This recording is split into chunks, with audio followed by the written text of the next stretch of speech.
வணக்கம்.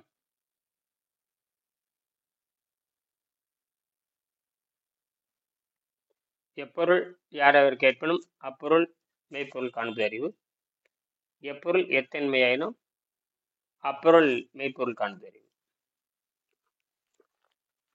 நான் பல ஆண்டுகளாக நீர் மருத்துவத்தை மக்களுக்கு சொல்லிக் கொண்டிருக்கிறேன்.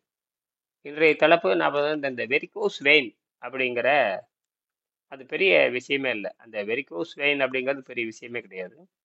அது சாதாரண கழிவினால் ஏற்படக்கூடியது தான். நீங்க இதுக்குன்னு தனி மருத்துவம் உலகத்தில் கிடையாது. எந்த நோய்க்கும் தனியான மருத்துவம் கிடையாது. இப்போ நாங்கள் அதை பற்றி பேச போகிறோம். அது எப்படி சுத்தம் பண்ணுறதுன்னா, இயற்கையாகவே பார்த்தீங்கன்னா இயற்கை உணவுன்னு ஒன்று இருக்கு, சாதாரண உணவுன்னு இருக்கு. பொதுவாகவே இந்த மனம் இயற்கை உணவை விரும்பாது. 99% இயற்கை உணவு விரும்ப மாட்டாங்க. ஏன்னா இயற்கை உணவுங்கிறது அது ஏதோ அது நம்ம உடம்புக்கு ஒத்துக்காது, அது மிகப்பெரிய விலை அதிகம் அப்படின்லாம் ஏதோ கற்பனை பண்ணுறாங்க இல்லையா, அது வேற. ஆனால் பொதுவாகவே மனிதன் இயற்கை உணவு விரும்புறதில்லை. ஏன்னா அவன் செயற்கையாகவே இந்த ருசி அப்படின்னு இருக்கு பாருங்க, தானாக செஞ்சு சாப்பிட்றது, அந்த ருசிக்கு அடிமையான காட்டி தான் என்ன பண்ணுறான்னா இந்த ருசி அப்புறம் மனம் விரும்புது. இப்படி சாப்பிட்றதுனால தான் என்ன காட்டினா இந்த சிறுசிலிருந்தே அந்த கழிவுகள் சேர்ந்து சேர்ந்து சேர்ந்து சேர்ந்து சேர்ந்து அவன் சாப்பிடுகின்ற எந்த உணவு சாப்பிட்றான்னு பார்த்தீங்கன்னா பெரும்பாலும் மனிதன் சேமித்து வைக்கக்கூடிய ஒரே உணவு தானியம்தான். உலகத்தில் தானியத்தை மட்டும்தான் மனிதன் சேமித்து வைப்பான். எந்த ஒரு காய்கறியோ ஒரு பழங்களையோ சேமித்து வைக்க முடியாது. அந்த அடிப்படையில் அவன் சிறுசிலிருந்து என்ன பண்ணான், அந்த சேமிக்கப்பட்ட அந்த விதையை சாப்பிட்டு பார்த்துருக்கான். அதெல்லாம் ஒரு ஒரு 10,000 ஆண்டுக்கு முன்னாடி அந்த விதையை சாப்பிட்டு பார்த்துருப்பான். விதை அவனுக்கு அந்த பசிங்கிற போதைய அந்த நோயை குணப்படுத்தி இருக்குது. அதுக்கு அவன் இந்த தண்ணீரை அருந்த தெரியல. பசிக்கு தண்ணீரை அருந்திருந்தான்னா தெரியாது. அந்த அறிவு அவனுக்கு இல்லை. அந்த அந்த அறிவு இல்லாதனால அவன் சிறு சிறு இருந்து அந்த பசிங்கிற ஒரு காரணம் இருக்கு இல்லையா, குழந்தையிலிருந்து பசிங்கிற ஒரு காரணத்துக்கு தாய்ப்பால் குடிச்சு பழகினா பாருங்க, அந்த பழக்கத்திலே இருந்திருந்து ஓ ஏதோ பசின்னா ஏதோ திங்கணும் அப்படிங்கிற மாதிரி இந்த விலங்கை கிழங்கு தின்னு பார்த்துட்டு கடைசியில விலங்கை கொன்னாலும் சேமிக்க முடியாது, அது அழுகி போயிடும். அப்புறம் வேற விலங்கை தவிர எந்த உயிருள்ள எந்த பொருளையும் நம்ம ஒரு நாள் 2 நாள் வச்சுக்கப்புறம் அழுகி போய் கெட்டு போயிடும், நாடி போயிடும். அப்புறம் பழங்களையும் சேமிக்க வைக்க முடியாது, அதுவும் கெட்டு போயிடும். அப்புறம் கடைசியில ஒன்னே ஒண்ணுதான் கண்டுபிடிச்சு அவன் இந்த தானியத்தை அறுத்து சேமிக்கலான்னு கண்டுபிடிச்சான். அது 6 மாசம் 1 வருஷம் வருஷ கணக்குல அது கெடாம இருந்துங்காட்டி இவன் எப்பப்ப பசி வருதோ அதை போட்டு வேவிச்சு எதை 2 உப்பை போட்டு தின்னு தின்னு பழகியிருக்கான். இப்படித்தான் அவன் அந்த பழகணுங்காட்டி அதுல அடிமையாகி ஒரு 10,000 ஆண்டு வந்திருக்கலாம். இப்படித்தான் நம்ம மாட்டிக்கிட்டான். அதனாலதான் அவன் இந்த பழங்களையோ கீரையோ காய்கறியோ அவன் சாப்பிட்றது இல்லை. இப்ப விஷயம் என்னன்னு கேட்டீங்கன்னா, அந்த சேமிச்சு சாப்பிட்ட பழக்கம் தான் அவனுக்கு யமனாக மாறுது. அவன் பிறக்கும் பொழுது நோயில இருந்து இருந்து இருந்து இருந்து கடைசியில அவன் நோயிலே செத்து போறான். அப்படித்தான் நீங்கள் உங்கள் உணவு பழக்கத்தை மாற்றி அமைச்சீங்கன்னா நீங்க என்ன பண்ணலான்னு கேட்டீங்கன்னா, அந்த இப்ப பயங்கரமான நோய் இப்ப இளைஞர்கள் நிறைய இளைஞர்களுக்கு இருக்கு. பெண்களுக்கு இந்த இந்த வெரிகோஸ் வேணுங்கிற ஒரு கொடிய நோய் இருக்கு. உடல் பருமனா இருக்கிறான், பருமனுக்கு இதுக்கு சம்மந்தம் இல்லை. பருமனா இருக்கிறவங்களுக்கெல்லாம் அந்த கால் இந்த வெரிகோஸ் வேணுங்கிற அந்த கொடிய நரம்பு சிலந்தி அல்லது நரம்பு எதோ சொல்றாங்க, நிறைய பேர் சொல்றாங்க. நரம்பு சிலந்தின்னு சொல்றான், சில பேர் ரத்த ஓட்டம் நின்று போகுதுங்கிறான், சில பேர் நரம்பு சுருண்டு போகுதுங்கிறான். அப்புறம் இப்படி எப்படி வேணா சொல்லலாம். மொத்தத்துல ரத்தம் கெட்டு போயிட்டா எல்லா நோய் வரும். அதை பத்தி தான் நாம் இப்ப பேச போறோம். அதுதான் இது. அதுக்கு எல்லாத்துக்கும் ஒண்ணே ஒண்ணுதான். இது எப்படி நீங்க தண்ணியில தண்ணி தூய தண்ணீர் இருந்தா எந்த அழுக்கையும் கழுவலாம். தூய தண்ணீர் தான் உலகத்தில் இருக்கிற அனைத்து வகையான கழிவுகளை நீக்கும். கடைசியில சொல்யூஷன் என்னன்னு கேட்டீங்கன்னா தண்ணீர் தான். அது யாருக்கும் தெரிய போறதில்லை. அப்ப அது எப்ப ஏற்பட்ட அழுக்கா இருந்தா என்ன, அது வேதியியல் கெமிஸ்ட்ரியா இருந்தாலும் சரி, பிசிக்ஸா இருந்தாலும் சரி, எதுவா இருந்தாலும் சரி, எல்லாத்தையும் கழுவு இருக்கு உலகத்துல ஒண்ணே ஒண்ணு, தண்ணி மட்டும்தான். தண்ணி மட்டும்தான் உள்ள இருக்கிற எல்லா கழிவுகளும் வெளியேற்றிடும், தானும் வெளியே போயிடும். இந்த மாதிரி தான் கண்டுபிடிச்சாங்க. அப்ப மனிதன் பாத்தீங்கன்னா இயற்கையாகவே மனிதனுக்கான சக்தி எங்கே இருந்து வருதுன்னு கேட்டீங்கன்னா காற்றுல இருந்து சக்தி எடுத்துக்கிறான். மற்றபடிக்கு ஆகாயத்திலிருந்து வரக்கூடிய இந்த கதிர்கள் எடுத்துக்கிறான். எப்படி சூரியன் எப்படி தனக்கு சக்தியை காற்றிலிருந்து எடுத்துக்குது, ஆகாயத்திலிருந்து எடுத்துக்குது, ஒளிச்சேர்க்கல் எடுக்கல, அதே மாதிரி மனிதனும் ஒளிச்சேர்க்கல் இருந்து எடுத்துக்கிறான். இப்ப பார்த்தா விஞ்ஞானிகள் சொல்ல வர்றாங்க சூரியன்ல இருந்து உடம்பு வைட்டமின் டி எடுத்துக்குதுங்கிறான். வைட்டமின் டி எப்படி எடுத்துக்கும்? வைட்டமின் டி எப்படி எடுத்துக்கும்? அது என்ன அது மாத்திரை மாத்திரை எடுத்துக்குமா? எப்படி எடுத்துக்காது? தண்ணி மாதிரி குடிக்குமா? இல்ல. உடம்பு நம்மளுடைய தாவரம் தலை எப்படி உறிஞ்சிக்குதோ அதே மாதிரி இந்த உடம்புல பாத்தீங்கன்னா மெலட்டோனோசைட்டுன்னு இருக்குது. மெலட்டோசைட் மெலோனின்னு சொல்லுவாங்க. இந்த மெலோனின் அந்த மெலட்டோசைட் என்ன பண்ணுதுன்னா சூரிய ஒளி மட்டுமல்ல, நமக்கு இது மைக்ரோவேவ் எனர்ஜின்னு சொல்லுவாங்க. நுண்ணலைகள், மைக்ரோவேவ் எனர்ஜிகள். அதில் வந்து அது எல்லா வகையான ரே இருக்கும். சிகப்பு கதிர்கள் இருக்கும், அகச்சிகப்பு கதிர்கள், அகச்சிவப்பு கதிர், இன்ஃப்ராரெட்டு, ப்ளூ ரே எல்லாம் இருக்கு. இதெல்லாம் முக்கியமானது காமா ரே. இதெல்லாம் சேர்ந்து தான் உள்ள அப்சார்ப் பண்ணும். நம்ம உடம்பு வந்து இயற்கையாகவே இயற்கை நமக்கு நோய் வராமல் இருக்கிறதுக்கான ஆற்றலை கொடுத்துருக்குது. ஆனால் நம்ம அதையும் கொடுத்துக்கிட்டு இந்த வாய் ருசியும் கொடுத்து மனதையும் கொடுத்துங்காட்டி தான் இந்த வாய் ருசிக்கும் மனதுக்கும் நெருங்கிய தொடர்பு இருக்கிறதுனால தான் இந்த வாய் ருசியை மனம் விரும்புறதையும் விட முடியாதனால தான் நம்ம நோயா மாறிட்டோம். இது ஒண்ணுமே இல்லை. இதை ஒண்ணுமே தெரியாம தான் வெள்ளைக்காரன் என்ன பண்ணிட்டான்னா எந்த நோயை குணமாக்க முடியாது, 51 நோய்களை குணமாக்க முடியாது. இந்த 51 நோயில இதுவும் வரலாம். அதுக்கு ஒரே வழி, நீங்க 12 மணி நேரத்துக்கு ஒருக்க சைவ உணவு சாப்பிட்டா போதுமானது. 12 மணி நேரத்துக்கு ஒருக்க ஒரு சைவ உணவு, காலையிலேருந்து மாலை வரைக்கும் நீர் உணவு. அப்படி நீர் உணவு இருந்தாவே உடம்பு காற்றுக்கு மாறிக்கும், நீரில் இருந்தாவே சுத்தமாயிரும். மாலையில் ஒருவேளை நீங்கள் விரும்பிய சைவ உணவு சாப்பிட்டுக்கலாம். சாப்பிட்டீங்கன்னா முடிஞ்சு போச்சு. இந்த மாதிரி 180 நாள் சாப்பிட்டீங்கன்னா அந்த குறிப்பா இந்த நரம்பு சுரத்தி நோய் நல்லாயிரும். இப்போ நீங்கள் பேசலாம். ஐயா, நீங்க அது காலைல இந்த C14 பத்தி படிச்சீங்களா? நல்லா இருந்தது. C14. ஆமா, அது வந்து எப்படின்னு கேட்டீங்கன்னா அதை வச்சுதான் நம்ம வந்து பழைய காலத்துல எவ்வளவு, அதாவது C14ஓட ஆயுள் காலம் வந்து எப்படின்னா 5700 750 தெரியல எனக்கு. அது வந்து 50,000 வரைக்கும் கண்டுபிடிக்கலாம். 50,000 வரைக்கும் கண்டுபிடிக்கலாம். ஒரு முன்ன பின்ன ஒரு 200 ஆண்டு 300 ஆண்டு வித்தியாசம் இருக்கு. அது நோபல் பரிசே வாங்கினாங்களே, லிபின்னு ஒருத்தர் தான் நோபல் பரிசு வாங்கினாரு. அது உண்மைதான் அப்படின்னு. இப்ப அதை வச்சுதான் அந்த பண்ணிக்கிறேன். அது இதை வந்து என்ன பண்ணிடுவோம்னு கேட்டீங்கன்னா உடம்பு அப்படி பதப்படுத்தப்படுகிறது. அது அந்த அளவுக்கு அதனாலதான் குகையில எல்லாம் இருந்திருக்கிறான். குகையில பாத்தீங்கன்னா ரூம் டெம்பரேச்சர் பாத்தீங்கன்னா யோகிகள் என்ன பண்ணிருக்காங்க, ரூம் டெம்பரேச்சர் பார்த்தா குகையில 12 டிகிரி 13 14 தான் இருக்கும் குகையில. சுவாசத்தை கட்டுப்படுத்தலாம் உள்ள சுத்தம் பண்றப்ப அவங்க அந்த உடம்பு சுத்தம் பண்ணி போறப்ப இந்த உடம்பு இந்த டெம்பரேச்சர் மைண்ட் ஆயிருக்கு, உயர் பிரிச்சுட்டு வெளியே போயிடுறான். அந்த உடம்பு அப்படியே இருக்கு. இயற்கையாக அவன் என்ன பண்றான்னு சுத்தப்படுத்துறான். அது பேர் எம்பாமிங் பேரு. இவன் செயற்கை எம்பாம் பண்றான். அந்த கழிவு எடுத்துட்டான்னா இந்த குடலை பூரா கெடுத்துறான். அப்படி ஏதோ எண்ணெயெல்லாம் போட்டுருப்பானு தெரியுது அந்த எகிப்துல. ஆனால் நம்ம என்ன பண்றோம்னா இந்த தண்ணீர் தான் இங்க மருந்து. ஏன்னா எந்த விஷம் உள்ள இருக்கக்கூடாது. தண்ணீரை அருந்தி சுத்தப்படுத்துறோம்னா எந்த விஷம் உள்ள இருக்காது, உடம்பு அழுகவே அழுகாது. அந்த 14Cயோட அந்த ஃபார்முலா எனக்கு எக்ஸாக்டா ஞாபகம் இல்லை. அது எப்படின்னா 14 நியூட்ரான், அப்புறம் அதுல இருந்தா 14C பிளஸ் புரோட்டானா மாறும். நம்ம இறந்ததுக்கு அப்புறம் அது ரிவர்ஸ்ல நடக்கும். ஆமா ஆமா ஆமா ஆமா 14Cல இருந்து நியூட்ரானா போகும். ஆமா ஆமா. அந்த இதெல்லாம் வந்து அந்த ஸ்பேஸ்ல இருக்கிற ஒளி இருக்கு இல்லைங்களா, ஒளி படுறதுனால அது செதஞ்சு வரும். நைட்ரஜனோட அட்டாக் பண்ணுது, நைட்ரஜன் அட்டாக் பண்ணி கடைசியில் அது பண்ணுது. அது பார்த்தணும். அந்த அந்த இது இன்னும் விவரமா சொல்லலாம். அந்த ஒளி பட்டு தான் அது செதறும் ஒளி. அதனாலதான் என்ன பண்ணுவாங்கன்னா நம்ம வந்து மனித உயிர்கள் வந்து அது மெயினா அந்த CO2 மாறும்போது அது தாவரத்துல போய் அதுல இருந்து இருக்க காய்கறிகள் பழங்கள் சாப்பிடும்போது மனுஷனுக்கு கிடைக்குதுன்னு வந்து ஜென்ரலா சயின்ஸ் படி பாத்தீங்கன்னா 14Cல சொல்லும் போது அதான் சொல்லுவாங்க. ஆனா நம்ம உடம்புலயே வந்து அந்த 14C அப்சர்வ் பண்ற அளவுக்கு இருக்காருன்னு தெரியல. அதை பத்தி பார்க்கல. அல்லது பதப்படுத்துகின்ற பொழுது என்ன வேணா நடக்கலாம். பதப்படுத்துதல்ங்கிறது இது வரைக்கும் யாருக்கும் தெரியாது. உடம்பை பதப்படுத்துதல் யாருக்கும் தெரியாது. என்ன பண்றான்னா அப்படியே ஐஸ்ல வச்சிருவான், அவ்வளவுதான். அந்த கூலிங்ல வச்சா தான் அந்த பதப்படுத்துது. இதைத்தான் வந்து நேச்சுரலா பண்றான், இவன் இயற்கையாவே பண்றான்.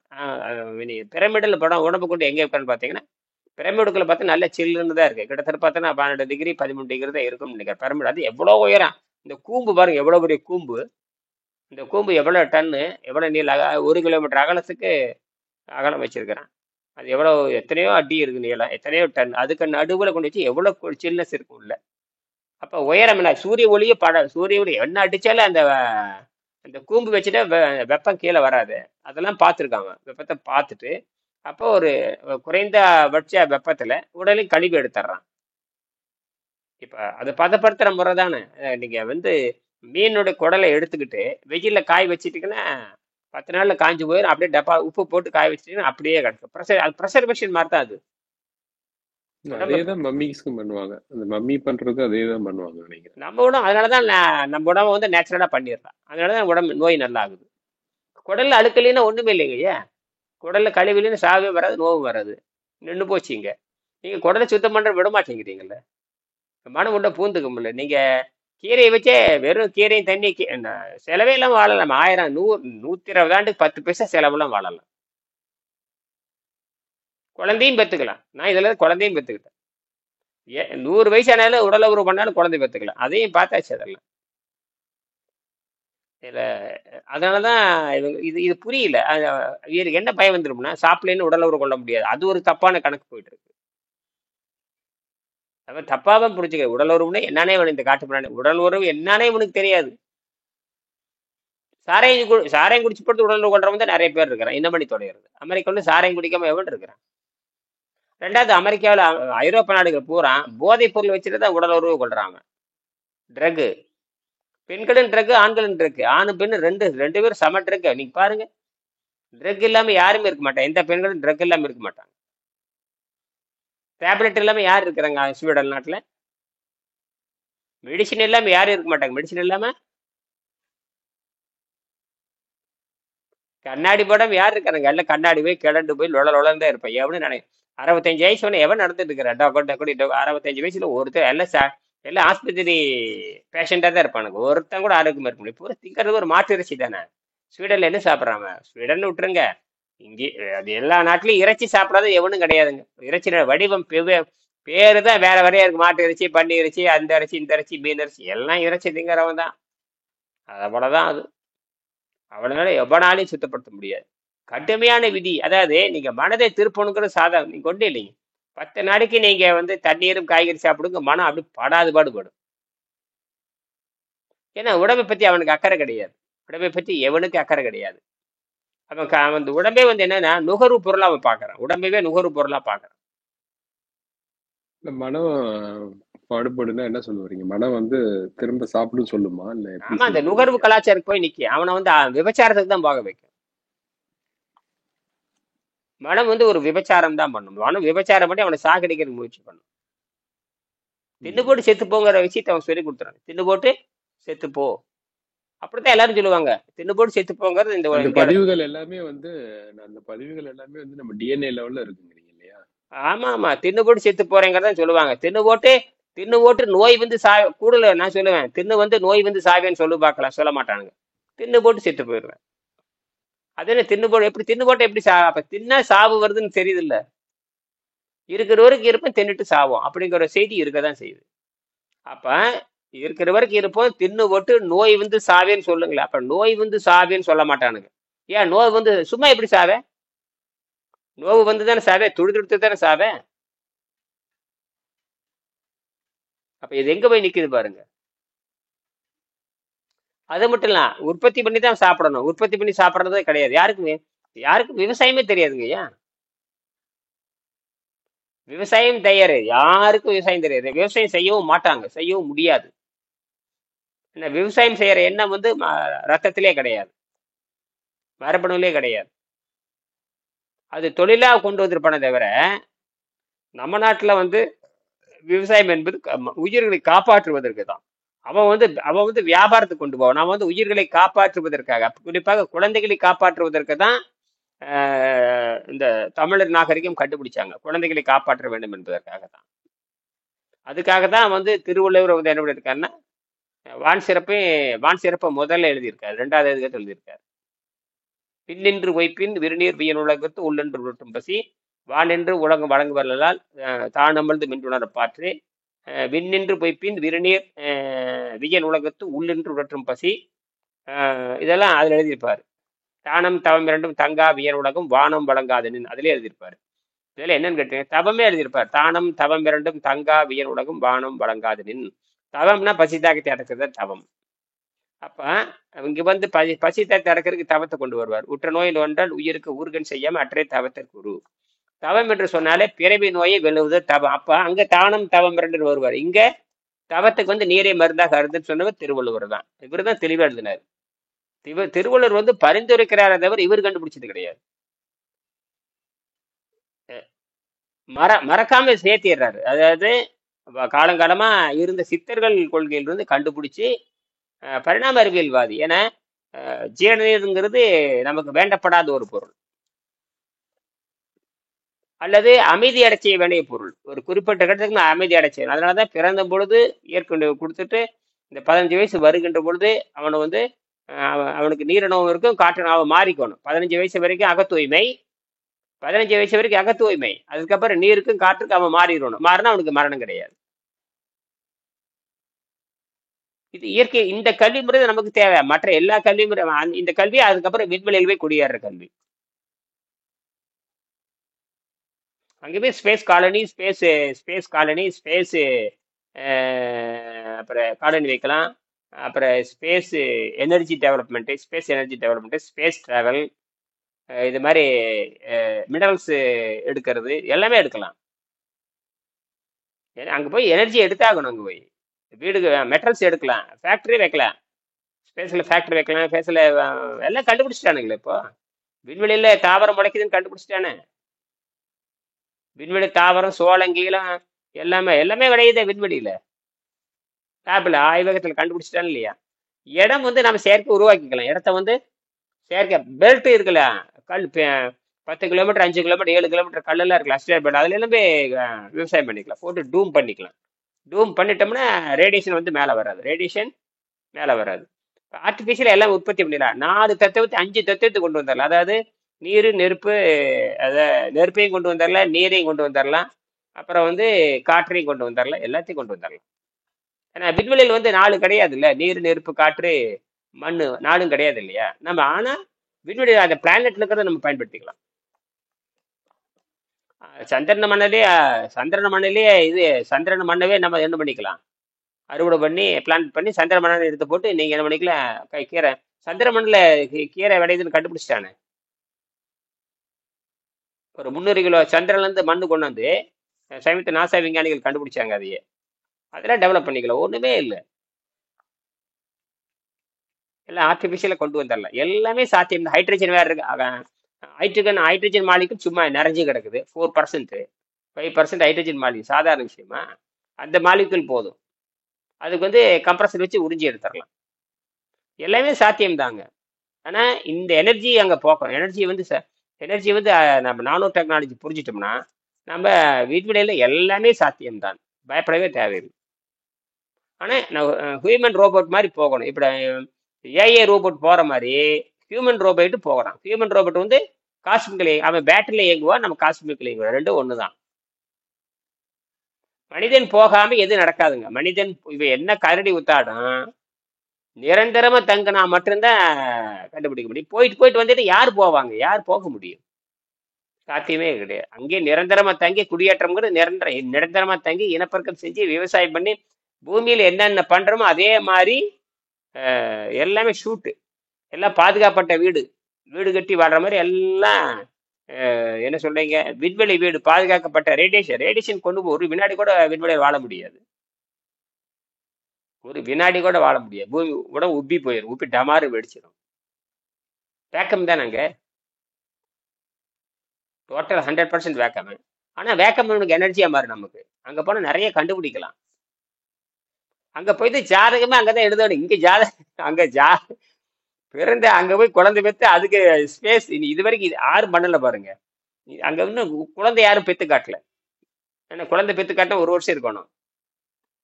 ஒரு ஆண் பெண்ணு கணவன் மனைவி பயிற்சி கொடுத்து இங்கிருந்து அனுப்பி அவங்கள வந்து அங்க குழந்தை பெக்க வச்சு அப்படி வளர்த்தனோம்னா அது அப்ப அந்த சூழலுக்கு அந்த குழந்தை மாறிக்கும். அதுக்கு பேசாம இனப்பெருக்க ரெண்டு நாயவோ 2 குரங்கவே எடுத்துட்டு போய் ஆராய்ச்சி பண்ண முடிஞ்சு போச்சு. அது இன்னும் அவன் பண்ணாம இருக்கானுங்க. இது ஏன் பண்ணலன்னு தெரியல. அதுக்கு தான் அமீபேஸ்ல கொண்டு வந்துட்டானுங்க. அமீபா அதெல்லாம் அமீபான கொண்டு வந்துட்டானுங்க. சரிங்களா?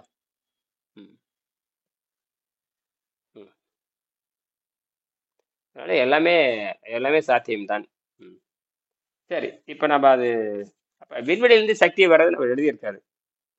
எப்படி விண்வெளியிலிருந்து சக்தி கொண்டு வரோம்னா அதுக்கான பயிற்சி முறை அவர் சொல்லிட்டாரு. விண்வெளியிலிருந்து சக்தி கொண்டு வர்றதுங்கிறது வேற ஒன்றும் இல்லை. அது வந்து சுத்த, அதாவது அந்த அட்டமா சித்தியில பார்த்தீங்கன்னா அட்டாங்க யோகம் இருக்கும், அட்டமா சித்துன்னு ஒண்ணு இருக்கும். அட்டமா சித்துனா வேற ஒண்ணும் கிடையாது. எல்லா கலைகளும் கைவரப்பெறாது, தனக்கு சக்தியை மாத்திக்கிறது, உடம்புக்கு மாத்திக்கிறது. இவன் என்ன பண்ணிட்டானா, ஆகாயத்தை வசியப்படுத்துறதுன்னு சொல்லியிருக்கான். ஒண்ணு வசித்துவோன்னு ஒண்ணு சொல்லியிருப்பான். வசினா வசப்படுத்துறது, லயப்படுத்துறது. அதாவது காற்றிலேயே வாழ்ற மாதிரி இயற்கை சக்தியிலேயே வாழ்ற, இயற்கை ஆற்றலையே வாழ்றதுதான் வசிப்படுத்துன்னு பேரு. வசித்தல் லயித்தல் அப்படின்னாவே அவன் என்ன சொல்றான், அனிமா அனிமா மணிமா அனிமா லகிமா மணிமா பிராத்தி பிரகாமியம் ஈசத்துவம், அப்புறம் வசித்துவம். வசித்துவம்னாவே வசியம் பண்றதுன்னு அர்த்தம். வசியம் பண்றதுன்னா கைவரப்பெறது, தனக்கு சார்பா திருப்பிக்கிறது அப்படிங்கறதான். இதுதான் பெரிய நோயற்ற வாழ்வு வாழ்றதே நோயற்ற வாழ்வு வாழ்றதே மிகப்பெரிய அட்டாங்க யோகம் தான், அட்டமா சித்து தான். அட்டாங்க யோகம் அட்டமா சித்து தான். நோயற்ற வாழ்வு வாழ்றது மலிவா வாழலாமே, எந்த சிக்கல் இல்லாம வாழலாமே. நீ விரும்பினா நீ சைவனம் சாப்பிட்டுக்கலாமே. அப்ப என்ன அர்த்தம்? அப்ப விரும்பினா நீங்க புலன்களுக்கு வேலை கொடுக்கலாமே. விரும்பினா வேலை கொடுக்கலாம். ஆமா. அப்ப என்ன அர்த்தம்? நீங்க அப்ப அப்ப யோகிகள் பண்றவன நீ பண்ற.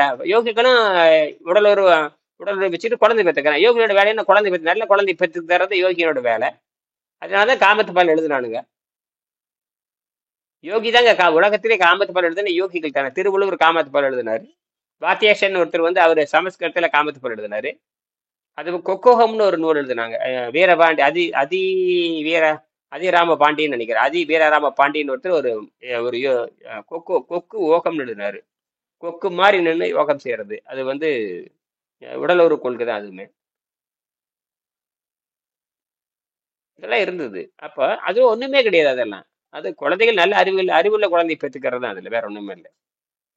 அதனாலதான் திருவள்ளுவர் வந்து அறிவுள்ள குழந்தையை பெற்றுக்கணுங்கிறாரு. அறிவுள்ள குழந்தைய பெற்றுக்கணும்.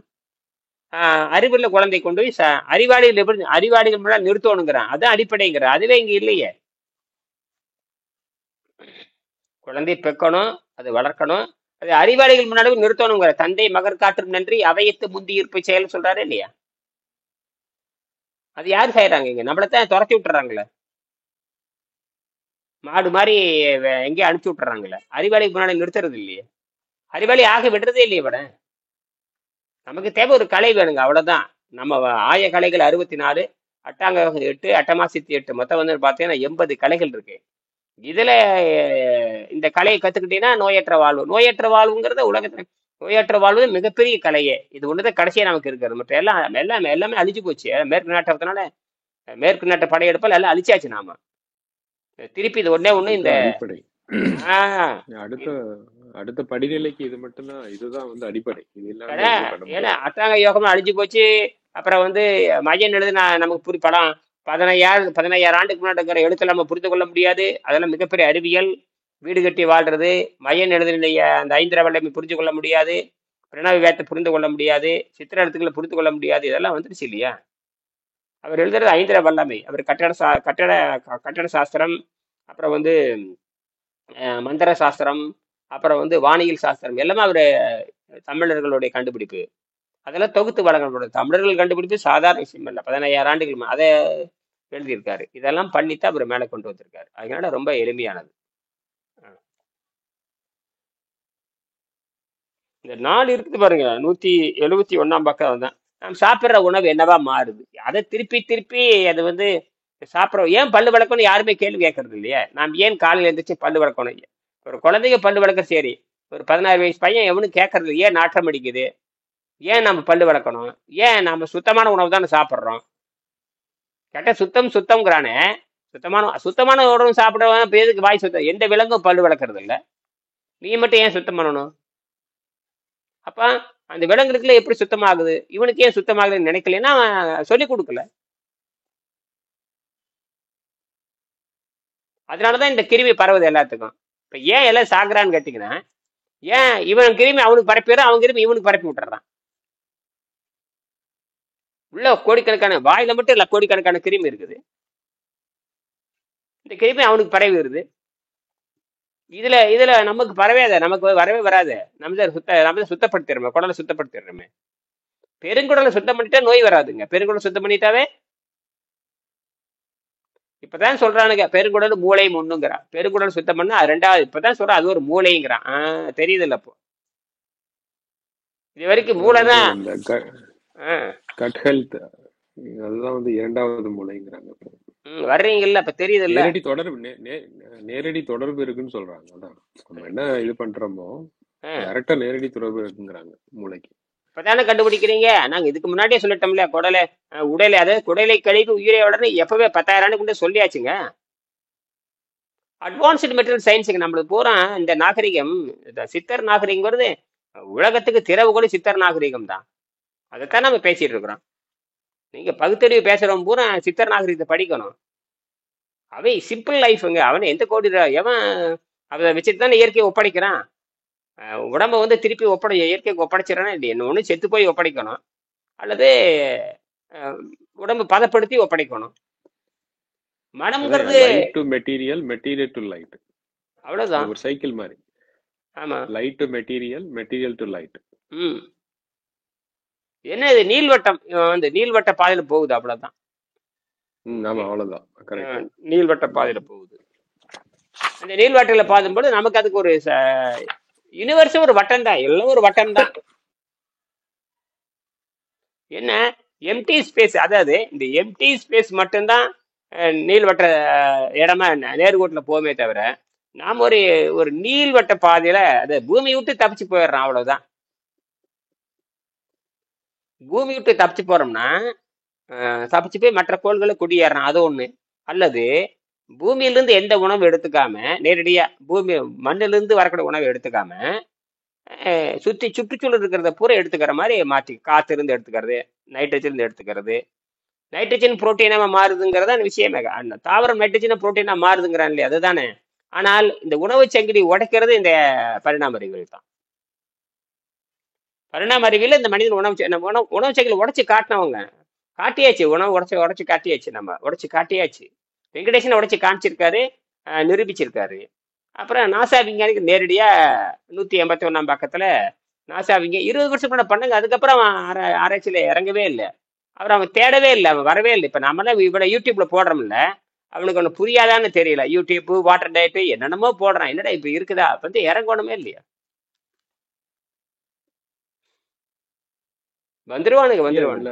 இந்த ப்ராஜெக்ட் ஹெச்ஆர்எம், ஈரத்திரைமனை ப்ராஜெக்ட் ஹெச்ஆர்எம் சொல்லிட்டு அதானே சொல்றீங்க? ஆமா ஆமா, ப்ராஜெக்ட் ஹெச்ஆர்எம்.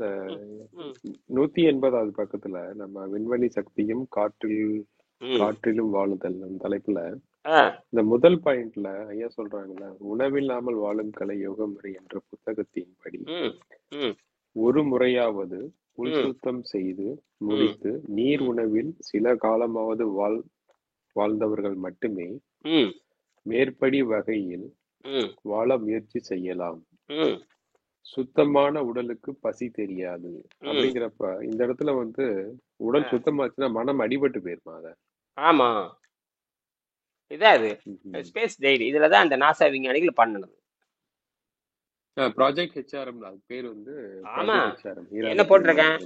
திரவங்களை மற்றும் சூரிய ஒளியில் உயிர் வாழும் மனிதனை நாசா விஞ்ஞானிகள் ஆராய்ச்சி செய்கிறார்கள். இது எப்போ வந்து 25 வருஷம் ஆச்சு, 22 வருஷம் ஆச்சு. இங்கிலீஷ் ரிப்போர்ட் பண்ணி அதுல போய் பார்க்கலாம். ஹெச்ஆர்எம் பினாமினான்னு போட்டா வரும், பை நாசா. ஹெச்ஆர்எம் பினாமினா பார்த்தா வந்துடும். அவனுக்கு தான் இவர் வந்து படிப்படியா அவர் வந்து பாத்தீங்கன்னா, அவரு பிறந்து வாழ்ந்ததுல குஜராத், படிச்சது போற இங்கதான். எங்க படிச்சாங்க? கேரளாவில் கொச்சியில தான் படிச்சு முடிச்சாரு. பிஇ முடிச்சுட்டு மெக்கானிக்கல் இன்ஜினியர். அவர் எம்இ மெக்கானிக்கல் இன்ஜினியர். அப்படி இருக்கும் பொழுது அரவிந்தர் ஆசிரமத்துக்கு அரவிந்தர் குடிலுக்கு போறாரு பாண்டிச்சேரி. அவருக்கு சொல்லிட்டு இந்த மாதிரி சூரியன்ல இருந்து சக்தி எடுத்துக்க மாதிரி பாலை பழகிக்குங்க, இந்த மாதிரி ஏற்கனவே பண்ணியிருக்காங்கன்னு சொல்லி அவர் சும்மா ஒரு வேத வாக்கு மாதிரி எடுத்துக்கிட்டாரு. அவ்வளவுதான். எடுத்துக்கிட்டு அவரே உணவு பழக்கத்தை கொஞ்சம் கொஞ்சம் குறைச்சிருக்காரு. குறைச்சி வந்து உணவு பழக்கத்தை படிப்படியா உடனே நிறுத்த முடியாது. படிப்படியா நிறுத்திட்டு வந்து நிறுத்திடும். அவ்வளவுதான். நிறுத்தினதுக்கு அப்புறம் உடம்பு மாறிக்குது. மாறினதுக்கு அப்புறம் சூரியனை பாக்குறேன்னு சொல்றது எக்ஸ்ட்ரா தான். அதெல்லாம் உடம்பு எப்படி வேணாலும் இயங்கும். இப்படி அவன் பார்த்துட்டான். ஆனா அவரு கண்ணு வழியாக நான் பார்க்கறேன், பீனியல் வேலை செய்யுது, அதெல்லாம் உண்மைதான். பீனியல் போய் தூண்டுது, எல்லாமே நடக்கும். எப்படி வேணாலும் அதாவதுங்க விசித்திரமான அமைப்பு இது. இங்க இருந்து சார்ஜ் எடுத்துக்குது, அது உண்மைதான். உடம்பே உறிஞ்சிக்குது, இங்க இருந்து மன்னிக்குது, அது இல்லைன்னா இது வேலை செய்யும், எல்லாம் கலந்துதான் இந்த உடம்பு. இதுல மட்டும்தான் இயங்குதுன்னு சொல்ல முடியாது, எல்லாத்துலயும் சேர்ந்துதான் இயங்குது. அவனுக்கு அதை பார்த்துட்டு ஆமா குறைந்த உணவில் உடம்ப வாழுது, நம்பித்தான் ஆக்க வேண்டும்ட்டான். அப்ப அப்ப திரவ ஆகாரத்தை சாப்பிட்டு வாழுகின்ற மனிதனையும் சூரிய சக்தியை சாப்பிடுகின்ற மனிதனையும் அந்த பசித்தாக நின்றுவோன பசித்தாக அப்ப பசித்தாக நின்றுவோன உணவு மேல விருப்பம் வராதுங்க. விருப்பம் விருப்பம் அதுதான் சொல்றாரு, சுத்தமான உடலுக்கு பசி தெரியாதுங்கிறது அதுதான் இல்லையா? அதேதான் சுத்தமான உடலுக்கு பசி தெரியாது. ரெண்டாவது பெருசா உணவு விரும்பாது, அவ்வளவுதான். அவரு இழைச்சிதான் இருந்தாரு, எல்லாம் இழைச்சிதான் இருப்பாங்க. இழைச்சி இல்ல, சுத்தத்தில் இழைப்பது, அதான் விஷயமே. சுத்தத்தில் இழைக்கிறதுன்னு யாருக்கும் தெரியாது. சக்கரை நோயில் இழைச்சி போறதோ புற்றுநோயில் இழைச்சி போறதோ கிடையாது, அதெல்லாம் இவங்களுக்கு தெரியாது. இப்ப இந்த புரிதல் இப்பவே வந்துடணும். 16 வயசுக்கு மேல எல்லாரும் ஒரு தடவை செஞ்சிடணும். தண்ணீர் வெஜிடபிள் வச்சு பண்ணிடணும், காய்கறி வச்சு, ரொம்ப மலிவு. நீங்க எதுவுமே தேவையில்லையே. தண்ணீர் காய்கறி சாப்பிட்டு சர்றன்னு குணமாயிருது. 6 மாத்திரம் சுத்தமானதுக்கு அப்புறம் நீ என்னமோ பண்ணிக்கு போ. என்ன அப்படி கத்துக்கிட்டீங்கன்னா நோய் வந்தா தப்பிச்சிடலாம். நோய் வந்தா நிச்சயம் நோய் வந்ததான் சாக போறோம். நோய் இல்லாம எவ்வளவு தப்பிக்க முடியாது. நோய் இல்லாம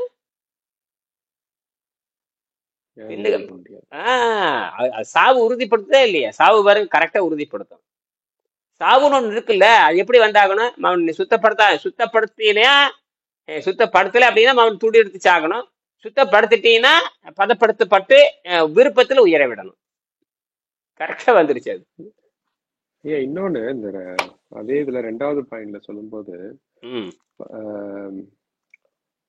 அதான் மின்வெளி சக்தியும் காற்றில் வாழ்தல் இல்ல. 2வதுல சொல்லும் போது ஐயா என்ன சொல்றாங்கன்னா, இந்த மாதிரி பண்றது உள் சுத்தம் செஞ்சு நம்ம விண்வெளியில இருந்து சக்தி எடுத்துக்கிறது பரிணாம சித்தாந்தத்தின்படி மனித உடலுக்கு மட்டுமே இது தகுதி அளிக்கப்படுகிறது. அப்படிங்கிறப்ப நம்ம தாவரங்களும் அதே மாதிரி தானே வாழ்ந்து. சோ இதான் மனிதருக்கு மட்டும் தாவரம் ஏன் அப்படின்னா, தாவரம் நமக்கு உதவி செய்யுது, மனிதனை மேல் நோக்கி கொண்டு போகுது. தாவரம் தான் நம்ம மேல் நோக்கி கொண்டு போகுது. தாவரம் தான் தாய் என்ன பண்ணுதுன்னா அந்த புழுவா மாத்தி மெல்ல மெல்ல மெல்ல நம்மளை மேல கொண்டுட்டு போகுது, மேல கொண்டுட்டு போகுது. அப்ப பரிணாம சித்தாந்தம் மனிதனுக்கு மட்டும்தான். பரிணாம சித்தாந்தம் மனிதனுக்கு மட்டும். ஒரு விலங்கு, ஒரு நாய்க்கு, யானை, 5 அடி உள்ள விலங்குகளுக்கு பொருந்தாது. 5, 4, 3, 2க்கெல்லாம் பொருந்தாது. 2க்கு பொருந்தாது. தாவரத்துக்காண்ட இருக்கலாம். 2, 3, 4, 5க்கு கிடையாது. மனிதனுக்கு மட்டும்தான். தாவரம் உணவை சார்ந்து வாடுறது இல்லையா? அதுக்கு ஜீரண மண்டலமே கிடையாது இல்லையா? அது ஆகாய சக்தி, விண்வெளி சக்தி அப்படித்தானே இயங்குது. அந்த பொருள் வடிவத்திலிருந்து அந்த அணு வடிவத்துக்கு மனிதனை மாத்துறதுக்கு தாவரம் உதவி பண்ணு சொல்லுவாங்க இல்லையா? அதுதான் இந்த டிரான்சிஷன் பீரியட். மனம்னு ஒண்ணு சேர்ந்து கொடுக்குற. தாவரத்துக்கு மனம் கிடையாது. மனம்ங்கிறது இன்னொரு சக்தி, 3வது சக்தி. அது அந்த சக்தி நமக்கு இருக்கு. அது விண்வெளியோட தொடர்புடையது. அது ஒரு போட்டான் தான். எல்லாம் போட்டான் தான், எல்லாமே போட்டான் தான். போட்டான் நேரா வராது. அது அந்த உள்ள இருக்கிற எலக்ட்ரான், நியூட்ரான், புரோட்டான், அந்த 3 சேர்ந்தது பாருங்க. எலக்ட்ரான் அதிர்ந்து கொண்டே இருக்கும். எலக்ட்ரான் அதிர போட்டான் ரிலீஸ் ஆயிட்டே இருக்கும். அந்த மனத்தோட ஸ்பீடை வச்சுதான் அது போக முடியும் இல்லையா? அது ரீச் பண்ண முடியும்னு நினைக்கிறேன். மனம்ங்கிறது ஒரு சக்தி தான். அது ஆரோக்கியம் தனி, மனம் தனி. உடல் தனி, மனம் தனி. ஆரோக்கியம் தனி, மனம் தனி. ஆமா, இந்த மனதை திருப்பணும், உடம்பை காப்பாத்தாகணுங்கிறதுக்கு திருப்பணும். இல்லட்டா அது நுகர்வுலயே இருக்கு. மனதனுடைய வேலையை முதல் அடிப்படையே மனம் நுகர்வு தான். பொருள் தேடுதல், அலைதல், இன்பதை நுகர்ந்து சாகுதல், அவ்வளவுதான். 2வது மந்த புத்தியிலே இருந்து சாகுதல். 3வது நல்லது செய்வதற்காக ஒன்று கூடுதல். இதுதான் இந்த 3வது நிலை. அதைத்தான் அவங்க சொல்றாங்க கூட்டு நிலை தான். அவர் என்ன சொல்றாரு கேட்டா, சிக்மண்ட் ஃப்ராய்டு மேல்நிலை, நடுநிலை, ரொம்ப ஆழமான நிலை. இந்த அது அதோட அவர் நின்றுக்கிறாரு, 3 நிலையோட நிறுத்திக்கிறாங்க. அவங்க அதோட யாரும் ஆராய்ச்சி பண்றது இல்லை. அதுக்கப்புறம் அதுக்கே யாரும் தெரியாது. அதுக்கே மருந்து கொடுக்குறாங்க. மருந்து எல்லாம் கொடுக்க கூடாது, பேசி சரி பண்ணணும். மருந்து கொடுப்பாங்க அதுக்கு, அது தப்பு. கேட்டா அது மனதுக்கு வாய்விலே சாப்பிடுறது எப்படி மனதுக்கு போக? அறிவு கட்டம் உண்டாங்களா? தூக்க வைக்கிறதுக்கு மாத்தேன் ஸ்டீராய்டு கொடுக்குறான். ஸ்டீராய்டு உடம்புக்கு தானே போட்டாங்கன்னு நேரடியாக மனதுக்கு கொடுப்பியா? மனதுக்கு ஊசி போடுவேன்னு கேக்குறேன். உடம்புக்கு நரம்புல சொல்லி அவன் மூளை மழுங்கடிச்சிடுறான். மூளையை மழுங்கடிக்கிறப்ப அந்த மனம்ங்கிறது ஒண்ணு வேலை செய்யறது இல்லை தற்காலிகமா. அதனால அதாவது இப்ப அதே மாதிரி இன்னொரு பாயிண்ட் 3வது இதுல, யோகிகள் உயிருடன் புதைக்கப்பட்ட பின் வெளியே எடுக்கப்பட்டு உயிரூட்டப்பட்டது. சுவாசத்தை நிறுத்தி இருக்காங்க. சுவாசத்தை நிறுத்தி குழிக்குள்ள இறக்கி விட்டுறது. அப்புறம் ஒரு நாள் 2 நாள் சுவாசத்தை நிறுத்திடுவாங்க. அந்த உயிர் மனம் வெளியே போயிடும். சுவாசம் உள்ள நின்றுட்டே இருக்கு, ரத்த ஓட்டம் நடந்துகிட்டே இருக்கு. இதெல்லாம் சாத்தியம் தான். இதெல்லாமே சாத்தியம், சுத்தத்துல தான் சாத்தியம் எல்லாமே. ஏன்னா வேதியியல் மாற்றம், அது புது புது வேதியியல் மாற்றம் அதை கத்துக்கிட்டே இருக்கான். சுத்தப்படுத்த புது புது தகவல் உள்ள வந்துகிட்டே இருக்கும். அதுவே என்ன பண்ணிக்குதுன்னா புது புது தகவலை என்ன பண்ண உண்டாக்கிக்கும். புது புது தகவலை உண்டாக்கி கொள்ளும். ஆண்ட்ராய்டு போன் மாதிரி, குவாண்டம் மாதிரி என்ன வேணாலும் உருவாக்கி. குவாண்டம் எல்லையற்றது, என்னென்னமோ கத்துக் கொடுக்கும். இப்ப குவாண்டத்தில் நிறைய வந்துருச்சு. இப்ப நிறைய என்னென்னமோ கண்டுபிடிக்கிறானுங்க. எல்லாமே கோடிக்கணக்கான தகவல் இருக்க மாட்டேங்குது. எல்லாம் இன்ஃபர்மேஷன் தான். தகவலை வச்சு அது உள்ள இருக்கு, எல்லாமே இருக்கு. அறிவியல்ல குவாண்டம் அறிவியல்ல பெரிய புரட்சி உண்டு பண்ணிடு. இன்னொரு 10 வருஷத்துல பாருங்க, நல்லா நிறைய மாற்றங்கள் வந்துட்டான். குவாண்டத்துல பூந்துட்டான் பாருங்க. எல்லாம் மெட்டீரியல் சேஞ்ச், மேக்னெட்டிக், செராமிக்ல இருந்து அதாவது நுண்துகள் ஆக்சைடுக்கு வந்து இப்போ மெட்டல் ஆக்சைடுக்கு வந்துட்டானுங்க. இப்போ மெட்டல் ஆக்சைடு இருந்தாதான் செய்ய முடியும். நானும் மெட்டல் ஆக்சைடு இதுக்கு முன்னாடி மெட்டல் ஆக்சைடு பயன்படுத்துவானுங்க. இப்ப மெட்டல் ஆக்சைடு மனிதனை கொடுக்கலாங்கிறானுங்க. இதுக்கு முன்னாடி மெட்டல் கண்டு பயந்துட்டு இருந்தானுங்க. மெட்டல் கண்டு ஹைட்ராக்சைடு சொல்லுவாங்க, மெட்டல் ஹைட்ராக்சைடு சொல்லுவாங்க. ஒரு காலத்துல சித்தர்கள் எப்பவே மெட்டல் ஆக்சைடு கண்டுபிடிச்சிட்டாங்களே. செந்தூரம் கூட அவங்க கண்டுபிடிச்சா. செந்தூரம், பஸ்பை எல்லாம் கண்டுபிடிச்சிட்டாங்க. எல்லா மெட்டல்லையும் கண்டுபிடிச்சானுங்க. முதல்ல அவனு முதல் ஐயப்பசுப்பு தான் கண்டுபிடிக்கிறான். ஆனா தமிழர்கள் இரும்பு கண்டுபிடிச்சதே தமிழர்கள் தானே. அதை என்ன பண்ணுவானுங்கன்னா உப்புல போட்டு வறுத்தெடுத்தா நிறம் மாறிடும். உப்புல போட்டு வறுத்தெடுத்து சிகப்பா மாறிடும். அல்லது துவர்ப்பு கடுக்காய் தண்ணியில போடுவாங்க, அல்லது கடுக்காய் தண்ணியில போடுவாங்க, அல்லது செவ்வாப்பட்டை எண்ணெயில போடுவாங்க, அல்லது நவாப்பழ சாறுல போடுவாங்க, அல்லது தென்னம்பட்டை சாறு, தென்னம்பட்டை பாடு, இப்படி நிறைய இருக்குங்கய்யா. வெற்றிலை சாறுன்னு சொல்லுவாங்க. எல்லாம் தென்னம்பட்டை சாறு போட்டா சீக்கிரம் அந்த துவர்ப்பு அரிச்சு எடுத்து செந்தரமா மாறும். சில பேர் புடம் போட்டு எடுப்பாங்க. இரும்பு துகள் தான் போடுவாங்க. இரும்பு துகளை போட்டு அப்படியே கிட்டத்தட்ட பார்த்தீங்கன்னா 1000 வராட்டி வைப்பாங்க. சாதாரண விஷயம் இல்லை. ஒவ்வொரு வராட்டிக்கு ஒரு வெப்பத்தை கணக்கிடுவாங்க. அப்படி பார்த்தா 10 variety, 20 variety, 50 variety, 100 variety, 1000 variety. ஒவ்வொன்றுக்கு பேர் வைப்பாங்க. குருவி படம், கோழி படம், குக்குட படம், அப்படியே பேர் வச்சுட்டே போவாங்க. பெருசு பெருசா போயிட்டே இருப்பாங்க. குக்குட படம் ஒன்று இருக்குது. குக்குடம்னு கோழின்னு சொல்லுவாங்க. குருவி படம் கொஞ்சம் கம்மியா இருக்குது. குருவி படம், குக்குட படம், கோழி படம், அப்புறம் ஒவ்வொரு விலங்கு பேர சொல்லிட்டே போவாங்க. கடைசியில கஜபடம் தான். கஜபடம் யானைன்னு பேரு. என்னது? கஜம். யானைனா யானை அளவுக்கு எருவாட்டி வச்சு உள்ள. அப்ப என்ன ஹை டெம்பரேச்சர் இருக்கு பாருங்க. அது போக 2000 டிகிரிக்கு போகுது. அது போற சாணியை பயன்படுத்திருக்கேன். சாணியை காய வச்சு எடுத்திருக்கிறோம். அறிவு இல்லாம இல்ல எங்க ஐயா, பயங்கர அறிவாளிங்க ஐயாவன் விட்டடிச்சுட்டான். எல்லாம் வெள்ளக்காரனுடைய தாக்கத்தினால எல்லாம் போச்சு. மன்னர்களுடைய தாக்கம், வெள்ளக்காரனுடைய தாக்கம், எல்லாத்துலயும் நாசமா போச்சு. எல்லாமே பெரும்பாலும் வெள்ளக்காரனுடைய இதான் நம்மளுடைய பாதிப்பு. பெற்றதை காட்டு. அப்ப ஆரோக்கியத்தையே கோட்டை விட்டானே. இப்ப ஆரோக்கியத்தை பத்தி பேசுறதே இல்லையே. அவன்லாம் பூந்துக்கிறான் உள்ள. இயற்கையாவே வாழ விடுறது இல்லைங்க. இயற்கையாவே வாழ விடுறது இல்லை. அதெல்லாம் நம்ம தடிச்சு தான் செய்யணும். சரிங்களா? வேற என்ன முடிச்சுக்கலாம் மணி. சரிங்க. மாதிரி எனக்கு ஒரு நம்ம வேலை இருக்கு, நான் 8 மணிக்கு கிளாஸ் ஜாயின் பண்ண மாட்டேன், நான் அப்புறம் நாளைக்கு ஜாயின் பண்றேன். சரி, நன்றி நன்றி. மாதிரி 8 மணிக்கு பேசுவோம். நன்றி.